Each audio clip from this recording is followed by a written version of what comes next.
여러분 안녕하십니까? 다음 달에 광주 시민 1인당 10만 원씩 일상회복 지원금이 지급됩니다. 이 지원금은 지역의 소상공인과 골목상권 업체에서만 사용이 가능해서 침체된 지역 경제에도 도움이 될 것으로 기대됩니다. 보도에 이성각 기자입니다. 선심성 정책 논란이 제기됐던 광주시 일상회복 지원금 예산 등 내년도 예산안이 시의회를 통과했습니다. 가결되었음을 선포합니다. 시민 1인당 10만 원씩 지급되는 지원금 예산은 1,469억 원으로 광주시가 90%, 각 자치구가 10%를 부담합니다. 대상은 이번 달 1일 현재 광주에 주민등록을 둔 모든 시민으로 다음 달 7일부터 기초생활보장수급자 8만여 명에게 현금으로 우선 지급됩니다. 나머지 시민들은 다음 달 17일부터 주소지 행정복지센터를 방문해 선불형 광주 상생카드로 지원받거나 온라인 신청을 통해 신용카드나 체크카드로 지급받을 수 있습니다. 현장 방문이 어려운 어르신 등 사회적 약자를 위해서는 직접 찾아가는 서비스도 운영합니다. 지역경제 활성화를 위해 백화점과 대형마트 등에서는 지원금 사용이 제한됩니다. 전통시장과 골목상권, 소상공인 업체에서 사용 가능토록 해서 지역 내에서 현금이 원활하게 유통되면서 지역민들에게 직접 혜택이 재정 부담과 선심성 지원이라는 논란이 일었던 일상회복 지원금. 진통 끝에 지원이 확정되면서 코로나로 지친 시민들에겐 위로가, 침체된 지역 상권에는 활력을 불어넣을지 기대됩니다. KBS 뉴스 이성각입니다. 코로나19 위중증 환자 수가 역대 최고인 900명을 넘어서면서 현장 의료진들은 인력난을 호소하고 있습니다. 병상은 늘어났는데 의료 인력은 그대로다 보니 일반 중환자실의 간호사들이 코로나19 업무에 투입되는 상황이 벌어지고 있습니다. 김혜린 기자입니다. 전남대병원 뇌졸중 집중치료실에서 2년간 근무해온 간호사 A씨. 정부의 병상 확보 지침이 내려오자 지난주 코로나19 중환자실에 배치됐습니다. 중환자를 돌볼 숙련된 간호사가 부족해 코로나19 업무에 투입된 겁니다. 해보지 않은 곳에 가가지고 방호복을 입고 해야 한다고 하니까 엄청나게 스트레스 받고 부담감이 컸는데 몸 안에 땀이 다 범벅이 되면서 엄청나게 찝찝하기도 하고. 간호사들이 코로나19 업무로 빠져나가면서 일반 중환자실의 인력난도 심해졌습니다. 아예 물 마시거나 식사하는 것은 거의 포기를 했고요. 그래서 병원에서는 전화를 해서 도움을 요청하라 하지만 실제로 본인이 화장실 간다, 밥을 먹으러 간다 할 때마다 전화한다는 게 보건의료 노조가 인력 충원 없는 병상 확보에 반대하고 나섰습니다. 전남대병원의 경우 코로나19 병상 확보를 위해 소아중환자실과 뇌졸중 집중치료실의 병상을 절반으로 줄이고 해당 간호 인력을 코로나19 중환자 치료에 투입했습니다. 노조는 간호 인력의 파견으로 일반 중환자 치료에 의료 공백이 생기고 있다고 지적했습니다. 병상만 확보되었을 뿐 인력은 전혀 보충되지 않았습니다. 기존의 병동의 인력도 부족해서 아우성인데 거기에 있는 병동의 인력을 줄여서 축소해서 감염병 환자를 보는 코로나 병동으로 전환 배치만 했을 뿐입니다. 보건의료 노조는 인력이 없으면 아무리 병상을 확보한다 해도 적절한 의료 서비스를 제공할 수 없다며 간호 인력 충원에 대한 대안을 요구했습니다. KBS 뉴스 김혜린입니다. 어제 오후 제주 서귀포 부근 해역에서 규모 4.9의 지진이 일어나면서 광주와 전남 지역에서도 지진을 느꼈다는 신고가 잇따랐습니다.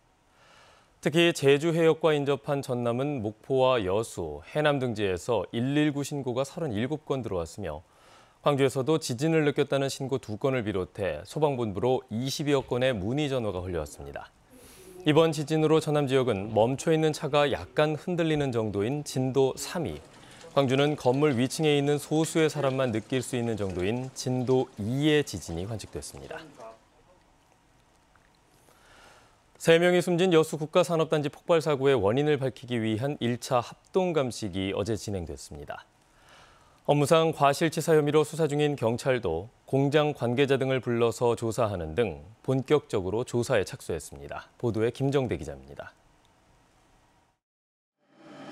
온통 새카맣게 그을린 화학물 저장고들. 폭발에 뜯겨나간 지붕은 온데간데 없고 철판으로 된 벽은 녹아내렸습니다. 지난 13일 폭발 사고로 작업자 3명이 숨진 여수 국가산업단지 한 화학공장의 처참한 모습입니다. 경찰과 소방당국, 국립과학수사연구원 등이 폭발 원인을 밝히기 위한 합동감식에 나섰습니다. 사고 잔해를 수집하고 2차 감식을 위한 사전조사를 중점적으로 벌였습니다. 폭발 사고로 훼손된 사망자들의 시신 수습도 이어졌습니다. 정부 차원의 사고 원인 조사와 예방 대책 마련을 위한 중앙산업재해수습본부도 구성됐습니다. 평상시에도 예를 들면 우리 중대재해 예방센터하고 고용노동부지청 그리고 산단 그리고 관계자분들하고 해서 이런 불의의 사고가 없도록. 경찰도 본격적인 수사에 착수했습니다. 사고가 난 공장과 하청업체 관계자 등을 상대로 참고인 조사 중입니다. 사망자들이 불법 재하도급으로 고용됐다는 의혹에 대해 사실관계를 파악하는 한편 위험물 관리 현장을 감독해야 할 안전관리자가 현장에 있었는지 여부도 확인하고 있습니다. 경찰은 현장 감식을 마무리 짓는 대로 폭발 사고 원인과 관련자 입건 여부를 발표할 계획입니다. KBS 뉴스 김정대입니다. 최근 국내에서 해양 치유 산업 활성화에 대한 관심과 열기가 점차 고조되고 있습니다. 해양 치유 산업이란 과연 무엇이고 바다가 인체에 미치는 긍정적인 효과는 어떤 것들이 있는지 KBS가 특집 다큐멘터리를 기획 제작했습니다. 김광진 기자의 보도입니다. 완도 명사십리 바닷가에서 지역 주민들이 노르딕 워킹을 준비하고 있습니다. 노르딕 워킹은 일반 걷기와 달리 에너지 소비가 더 많고 근력 강화와 심폐 기능 향상에 도움이 됩니다. 이 같은 이유는 운동 자체의 강도와 바닷가에서 해풍에 섞여 불어오는 에어로졸을 흡입할 수 있기 때문입니다. 좋죠. 이런 힐링이 어디에 있어요. 우리가 시간이 나가고 한번 낸다는 것도 힘든데 이런 힐링 교편 우리가 프로그램에 따라서 하는 거니까는. 고려대학교 의과대학 연구팀이 서울과 광주 그리고 완도 주민 등 여성 80명가량을 일주일씩 이런 운동을 체험하게 한 결과 콜레스테롤과 폐질환 개선은 물론 중성지방 감소가 큰 것으로 조사됐습니다. 운동만 가지고 생각하더라도 한 2개월 내지 4개월 그 정도 시간이 돼야 사실 운동의 효과가 나타나기 시작을 합니다. 그런데 이번 같은 경우는 불과 일주일 만에 너무나 좋은 효과들이 나타나서 아주 놀랄 정도의 결과입니다.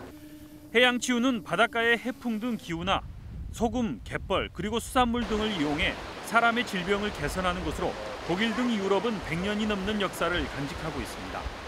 KBS는 최근 국내에도 알려지기 시작한 해양치유의 효능과 가능성, 그리고 산업화 현장 등을 취재해 포스트 코로나 시대 지역의 건강과 관광산업의 활력을 모색하는 다큐멘터리를 제작했습니다.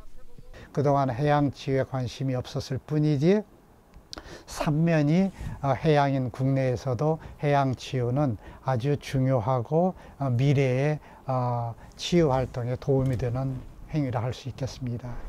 해양치유가 관광산업의 활성화는 물론 코로나 시대 건강지킴이와 장수로 가는 지름길이 될지 주목됩니다. KBS 뉴스 김광진입니다. 국민의힘 윤석열 대선 후보의 광주 선대위 공동위원장으로 박주선, 김동철, 김경진, 송기석 전 의원이 임명됐습니다. 전남위원장에는 박주선 전 의원과 유수택 전 새누리당 최고위원, 홍기훈 전 의원, 김화진 전남대당 위원장이 임명됐습니다. 국민의힘은 다음 주 광주 전남 선대위 발대식을 개최할 예정입니다.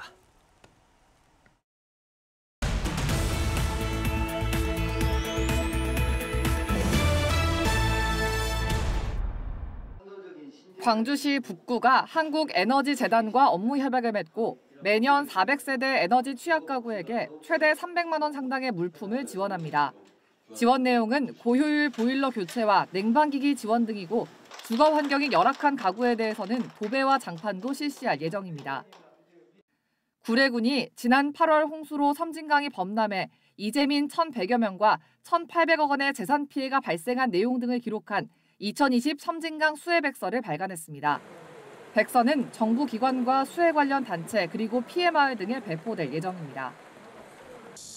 조선대학교 병원과 광주보훈병원이 국가유공자와 지역주민 보건 향상을 위한 진료사업과 인력, 시설 교류를 위한 업무 협약을 체결했습니다.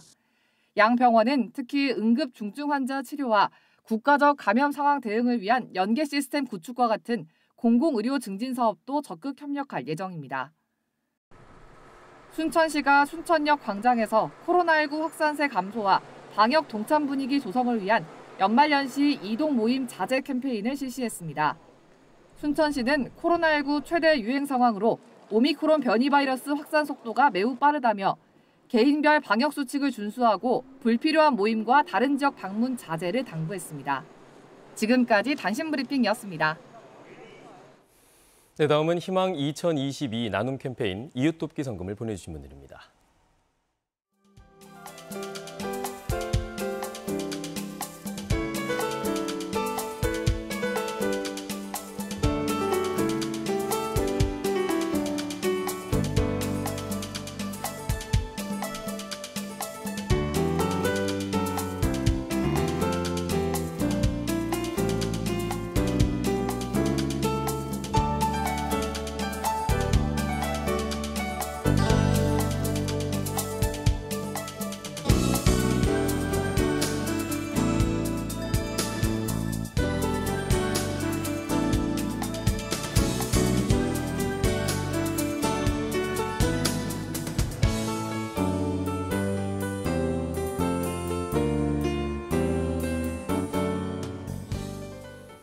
전라남도가 내년부터 도내 2년 이상 거주하는 21살에서 28살 사이의 모든 청년들에게 연 20만 원의 문화복지비를 지원합니다.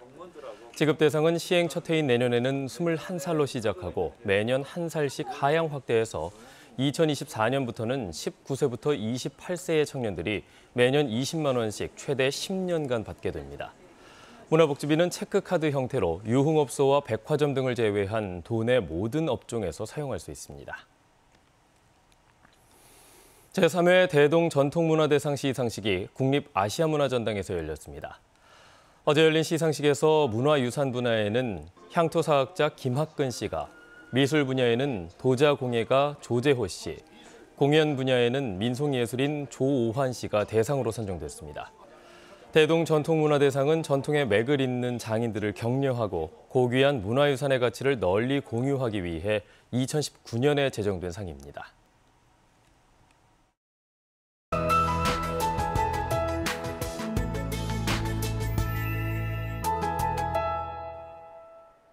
오늘은 추위가 다소 누그러지겠습니다. 아침 기온 영상권에서 시작하고 있는 곳들이 많은데요. 최저 기온이 광주가 2.5도, 여수와 목포가 5도로 어제보다 5도가량 높습니다. 낮 동안에도 기온이 14도 안팎까지 오르겠는데요. 예년 이맘때보다 3에서 7도가량 높아 포근하겠습니다.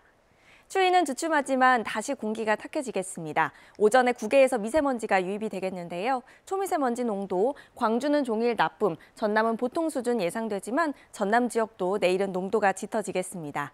다음은 자세한 지역별 날씨입니다. 오늘 대체로 흐리겠고요. 아침 기온 장성과 한평 0도로 시작하고 있고 어제보다 5에서 6도가량 높습니다.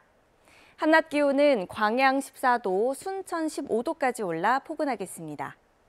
목포의 낮 최고 기온 13도, 영암과 강진 15도까지 오르겠고요. 신안도 한낮 기온 14도로 어제보다 4도가량 높겠습니다. 서해남부 먼바다는 물결이 최고 2.5m로 다소 높겠습니다.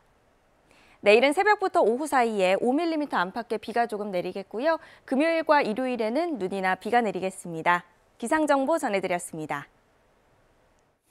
뉴스를 마칩니다. 여러분 고맙습니다.